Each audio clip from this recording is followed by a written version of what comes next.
messy at times. Mm-hmm. And Mm-hmm. you've got, first of all, you got to know yourself. Yes. Yeah. And you got to know that, you know, if I have knowledge and you're in need of some, I am always willing to help. Like some of the paperwork that you have to negotiate when you're going through chronic illnesses and things like that.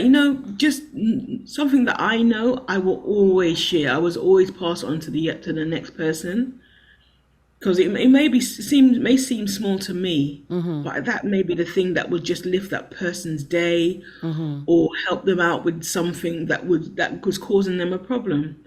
I think just to be an happy person, to commit to the day, to be able to lift above your circumstances, because sometimes circumstances of life can really bug you down. Yes.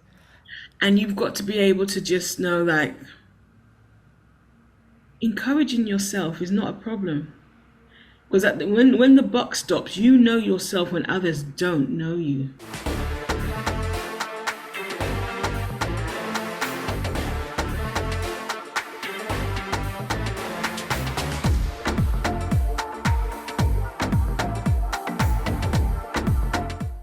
Welcome back. Welcome back to another episode here at Rosie Talks Life.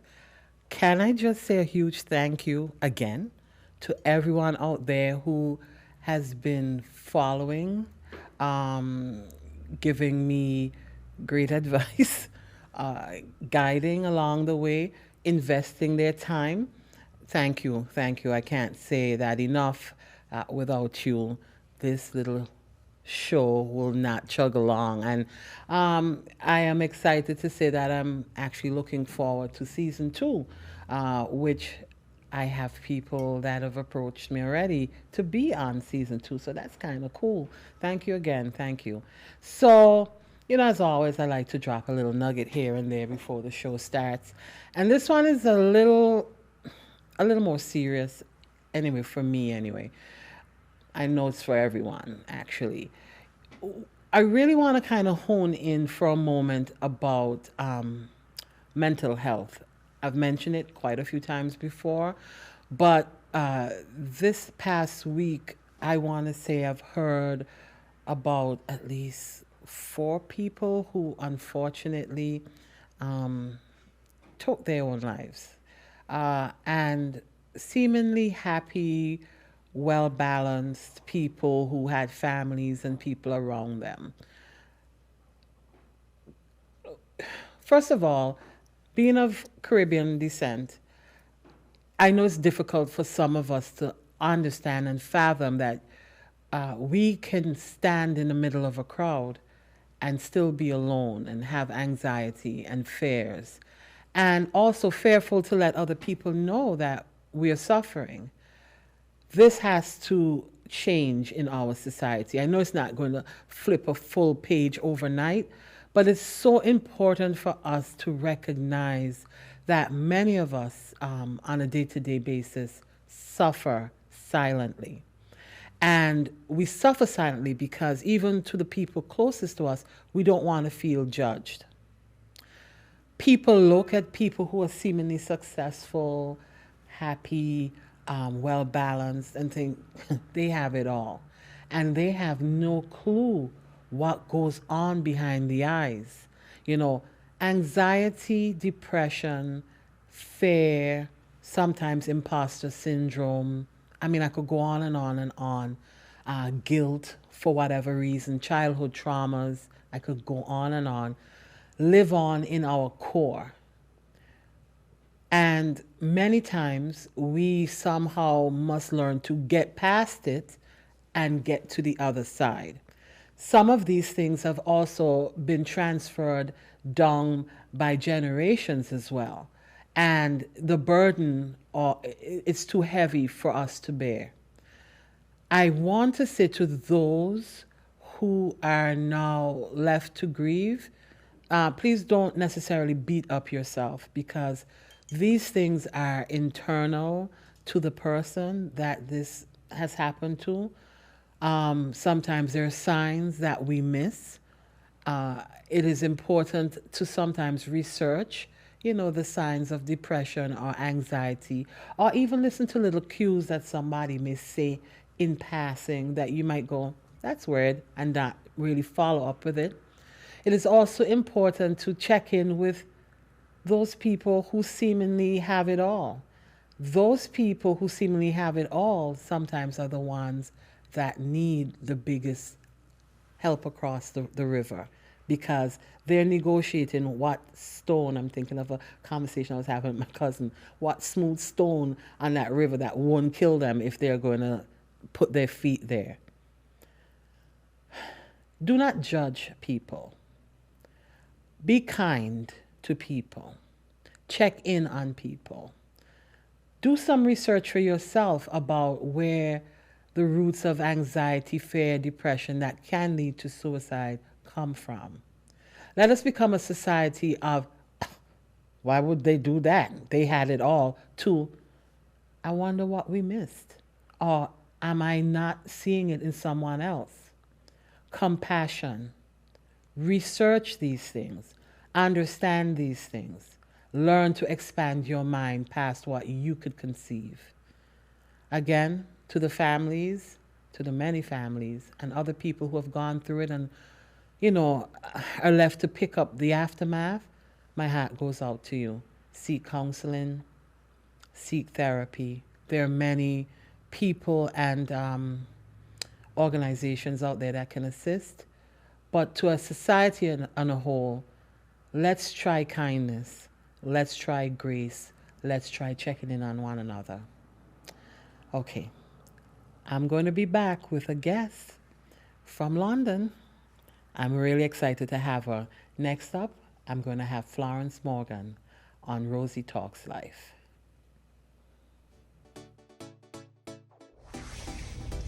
I remember when, again, another story time. I remember when I was three.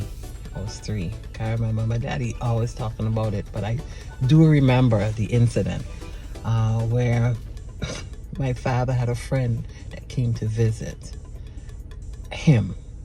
Okay?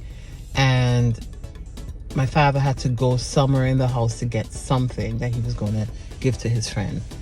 So he just left me in the living room with this poor unknowing gentleman. And I proceeded to grill the man about, so where you from? How many children you got? Blah, blah, blah. I mean, like an FBI agent, and he's sitting there like this. I just remember him staring at me and having to answer me, not thinking anything was abnormal about that. So what 3-year-old pushes you up against a wall? I didn't push him, but and starts to grill you. And then I remember my daddy coming, and I don't know how long it was that he was gone. And I heard him saying from the other room, Charlie, don't ever leave me that little girl again. And that's why Rosie still talks. I remember when being that kid, because I would always have questions for you. I'll never forget situations. Yeah, I remember being that kid. I remember when.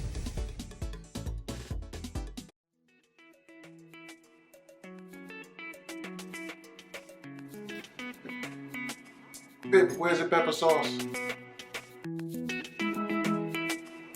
Thank you. Yeah, man.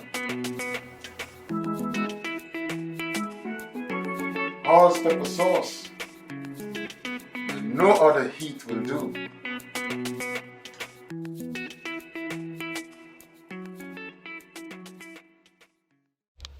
Hall's pepper sauce can be purchased at Sam's Caribbean Marketplace, located at 225 Hempstead Turnpike in West Hempstead, or purchased online at sams247.com. Welcome back to Rosie Talks Life. I am truly excited to have my next guest. We have a little time difference as she's in London right now, but this lady is a big part of my heart. When I think of her, I just think of somebody who says, I can. not I can't. I look at her through many of her challenges.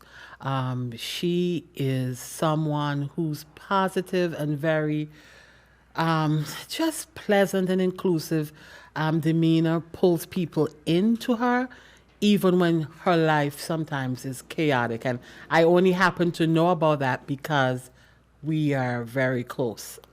Uh, this is Florence Morgan. Florence, she has been living with lupus. She has been leading with lupus. And I say leading because many times people say to her, "You don't look like what you're going through." And in doing so, they forget the challenges that she faces and what she has to overcome. Florence, thank you so much for joining me today. Thank you. You're welcome. So let's just go back a little bit. Would you like to let us know what is lupus? Lupus is basically when your own immune system fights against your organs. So in my own case, my immune system tried to kill my kidneys, my liver, and my nervous system. And basically, it's the white cells that just attack it. They think it's a foreign body, so it needs to die basically. And when you have a flare up, can we talk about your flare ups often? Because we're going to go backward in a moment about when it came about and how, it showed up in your life, so to speak. But, when you have a flare up, I mean, speak to that for a moment. Some of the things that happen during a flare up. This a flare up basically can mimic so many different illnesses and diseases. For instance, it would be like flu-like symptoms.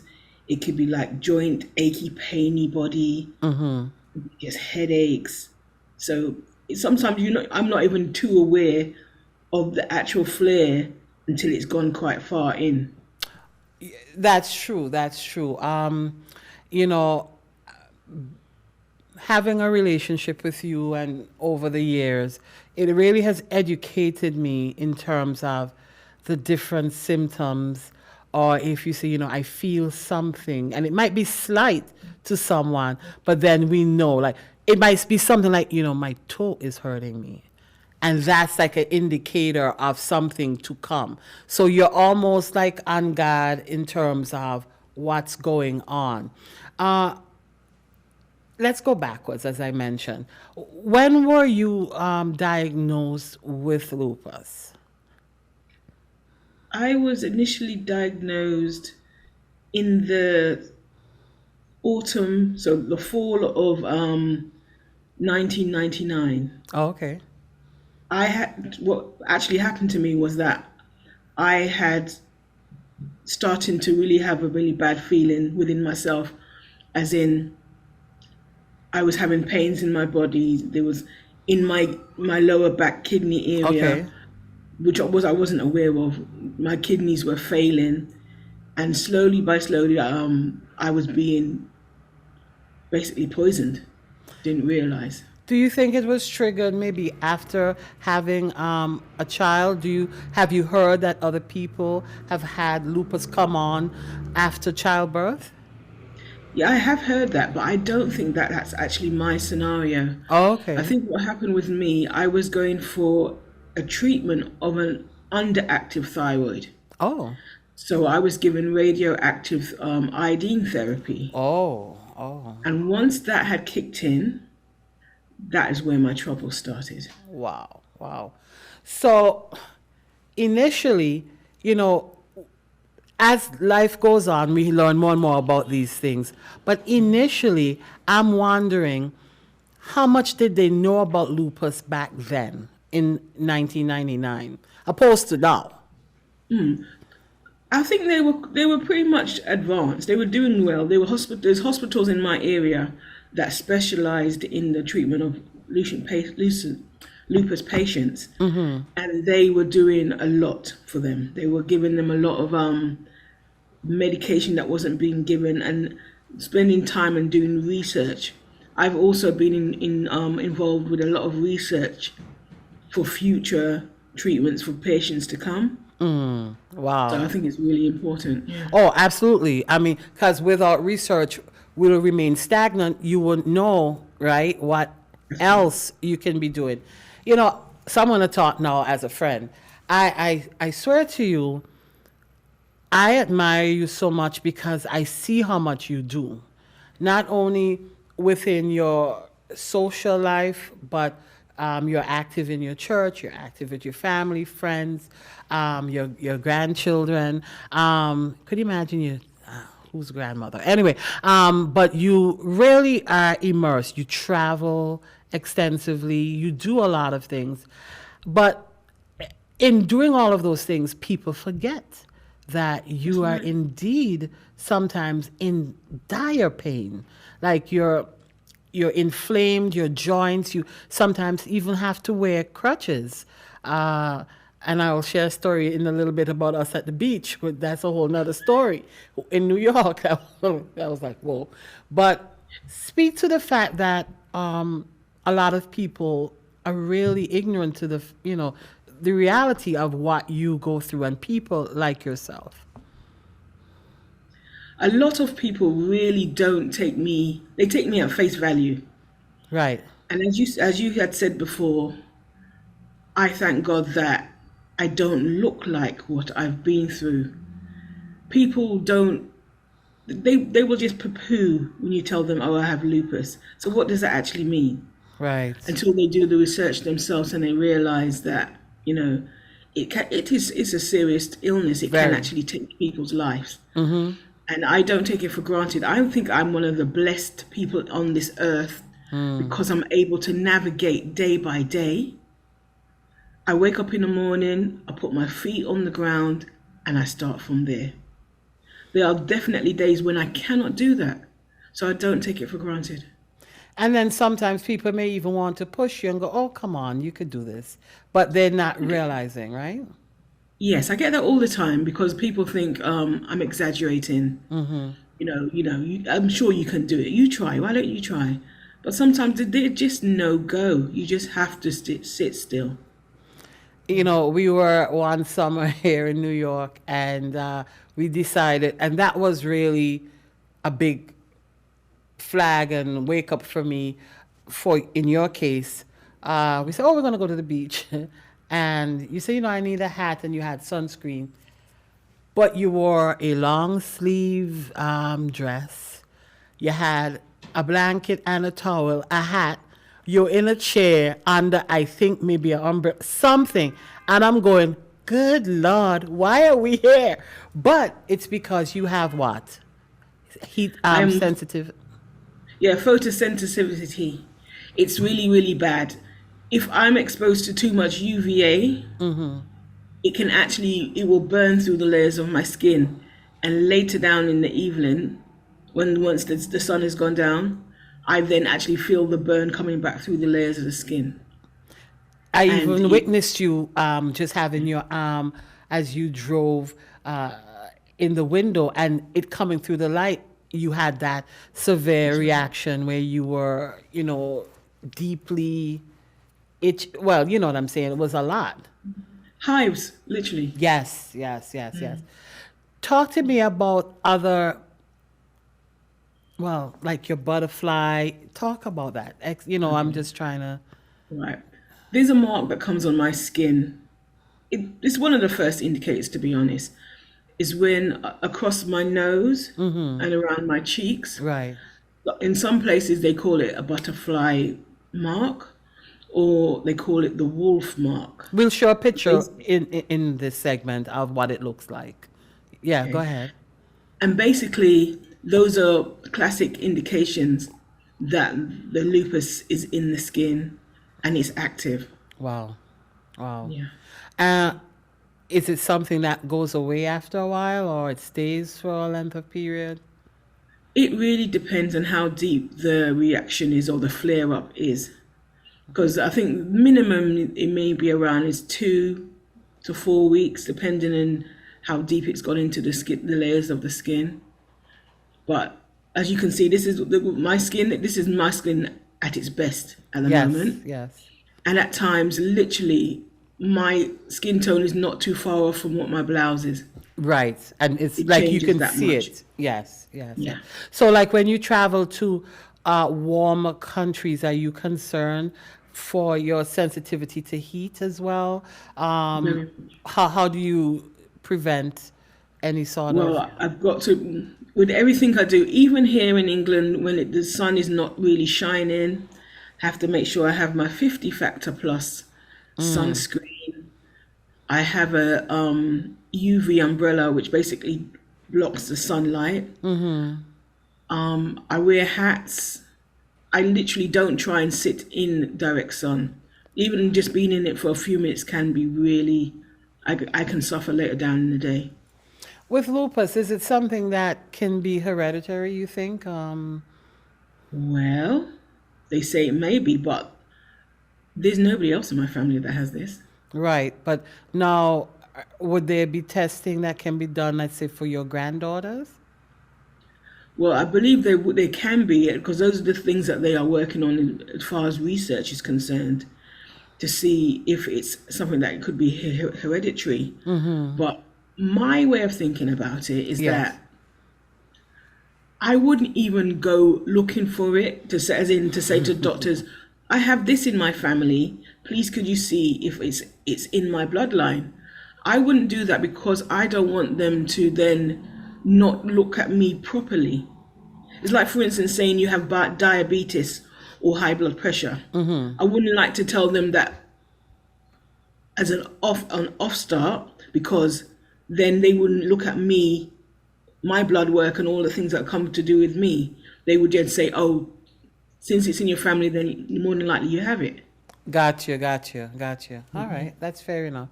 You know, so tell me, what does Florence like to do? Because again, with all of these challenges that you have, how is it that you just navigate and traverse this life that throws everybody off? Because everybody who meets you is automatically drawn to you. What is it that, this is twofold. What is it that you enjoy doing, right? And what pushes you to do these things? I enjoy traveling. I love to be around my family that live abroad. I like I like to sing. I like to interact with people, talking and getting to know people in themselves. Just knowing I consider myself to be quite funny, open, Right. welcoming. Yeah, So, because this conservative lady that I'm speaking to is not the scandalous lady that we I'm talk afraid I every don't know what day. you're talking about. Yes, that's all right. That's all right. Go ahead, please. Pardon me. No, no. I like to interact with people. I like to get in and know people, and because especially like now, people say you're from England, so you do certain things. I remember when I was younger, and I'd go on holiday to my family, and at 4 o'clock they'd rush around making tea and having sandwiches ready because I'm used to tea. At that time, I said, no, we don't do that in England. They might do it in Buckingham Palace, but Right, but not at your household, right? no, not at all, not at all. And the first thing in the morning, and you must have your tea. I can't stand tea. You see, so there goes a myth that was just busted. Yeah, because one of the things reasons why I really wanted to talk to you is that I wanted lupus to have another face as well, of someone who is living with the challenge, who it's not always easy every day, obviously, but rises to the challenges, because I see that you are very good at keeping up with your appointments, following up with specialists, but not everybody, unfortunately, would be privy to that level of medical care. What self-care can people do in general to kind of help stabilize some of these, ailments that you have to go through? I think first of all, you've got to love yourself. Yes. Initially, You got to know what you need, how you feel, and you don't let anybody tell you how you feel. Right. You've got to know that it's kind of like just committing to the day. You get up, if you wake up and you're not feeling well, stop right there. Don't try and push yourself. Right. It's okay. You just got to realize that it's okay not to be okay. But it's also good that if, like you just said, and that's important, you get up, you're not feeling well, right? But at the same breath, you want to at least let someone know that you're not feeling well. Some one person should know. You shouldn't suffer in silence. And I think sometimes people may not have people right around them. So a support system is important, correct? It is so important. But saying that, sometimes that is not available. So, obviously you have your cell phone nearby. There must be a buddy that you can call, Yes. somebody just to say, you know what, I'm not on my game today. I'm just letting you know just in case anything goes off. Right. So they could check That's it. in. Basically, Yes. or you basically checking in with them to let them know that you're not so good today. Right. So if Right. you hear from me later on, I may need something Right. extra from you today. So, I'm smiling because again, I just think of how you keep pushing through all the time. And I know you want to help people. I know you want to be a voice where, maybe people could reach out to you, even if it's for a word or for guidance, because you're not professing to be a professional, but you're professing to live with this challenge in your life. Tell me, how do you feel about helping others on the same journey? You know, for as long as I can remember, even from when I was in school, I was always the one who was championing the underdog. I was always the one who stood beside people that looked like they may not even being bullied, they may be bullied. Right. I stood up for many. I have always done that, and I always willing and happy to help. I always put myself out there so that if I can give you a hand, I can give you a word, I can give you some encouragement in some way. Or some Because guidance or something, yeah. that's right. In myself, I'm looking for some guidance at time. I'm looking for a word of encouragement. I'm looking for someone just to lift my spirit. So Yeah, so, because I know we've spoken about this in the past in terms of, what, they say you make your mess your message. I've heard them say that. And by no means, being disrespectful to what you're going through. But I think it's incredible that you are willing to open yourself to others, even when you are going through things like in the height of your, pain, or sometimes I've seen where you have had to walk with crutches. It's funny, once we were together and we went hiking. And then not long after, you needed crutches, not because of the height, but because of a flare up, and so how it can go from one extreme to the next. But you're being able to share your story so eloquently and just being so open helps so many people understand that they too can do it. And I just think that is so commendable. Any word of encouragement that you would like to let others out there know? sure, I just think, life can be really messy at times. And first of all, you've got to know yourself. Yes. Yeah. And you got to know that, if I have knowledge and you're in need of some, I am always willing to help. Like some of the paperwork that you have to negotiate when you're going through chronic illnesses and things like that.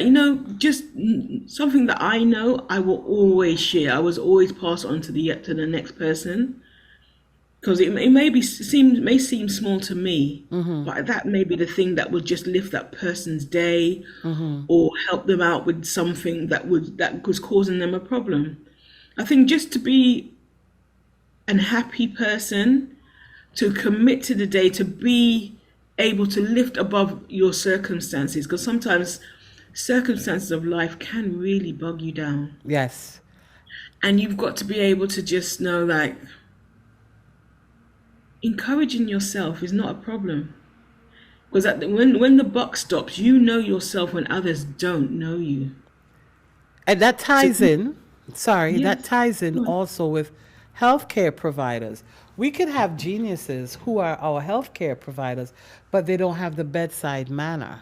To you know what I'm talking about. So can we just kind of throw out a little word of advice to healthcare providers for a moment? Well, I can say I have been truly blessed by my team. My team at Hammersmith Hospital, they have given me the tools to cope. They have been able to tell me, look, at the end of the day, you know how you feel. And if to yourself you don't feel right, get advice. Speak to somebody and they can confirm or deny what's going on. As far as the health professionals, sometimes you need to be a little bit more human. Yes. It's all right, it's all good for you to read from a book, a text to say, all right, then, this is the symptoms that you should have, and this is how we should treat it. But always put a little humanity Absolutely. into how you deal with people. Remember, we are not just a number or just like boxes in a row. We need people to be understanding to our plights.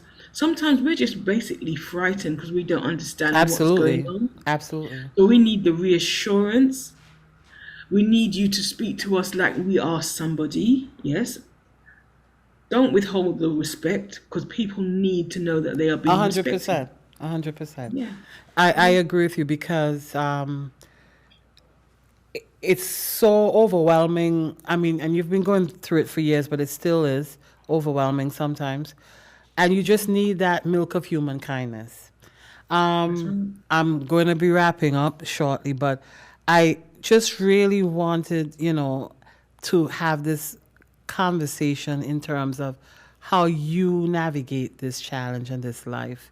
You do it with such grace. I cannot commend you enough for that because sometimes, I'm listening to you and, we talk, we pray, we have our own relationship off to the side. And I come off of like our calls and I go, this girl is a beast because her faith is very strong. Did you want to be able to share anything in terms of a way that people could maybe connect to you or anything like that? Sure. Yes. You know, I don't in any way, shape, or form try to say that I'm an expert, but I know that I'm living through this. I am surviving through this. And sometimes just speaking to somebody who is like-minded can take you a long way. Absolutely. I agree with you. I have an email. If Yes. there's anybody out there just wants to have a little buddy, somebody you can just go over things with, so I can share my experience and maybe my scenarios may actually just open up some doors and give you a little bit more wisdom with their own whatever they're going through. But I have an email address that if somebody ever wants to be someone to talk Yeah, to you about just say it and then lupus, we'll put it on the screen as well. yeah, it's Flo says no o at gmail.com. So spell it So out that's for me, please. FLOSAYSNO0 Ah, at gmail.com. perfect. So Flo says no 0 at gmail.com. That's correct. And this is an opportunity for people out there who could, and I want to say you are an expert. Let's just be real about that. You are. Because you're living it. You're living proof of this. You can reach out to Florence in terms of maybe just someone to speak to. You may even want to encourage Florence as well, but it could be a two-way street because she has a lot to offer. She's such a wise and gracious human being that I can't say enough about. I want to thank you for taking the moment today to just come on to speak about what it is that you that you continue to live with, and that you do so much so that many people forget. So continue the fight, my friend. Continue to really be a trailblazer. I'm going to be honest, and your faith, your walk in faith as well. You're tremendous. Thank you so much for being here. Thank you so much. Thank Thank you you. for this opportunity. Absolutely, absolutely. Thank you again for joining me for this episode. I'm so grateful to my guest, Florence Morgan. She did a phenomenal job and really taught us and informed us a lot about living with lupus. Please join me again for another episode of Rosie Talks Life. We have a good one coming up in the next episode. But again, thank you so much for your support, and see you soon.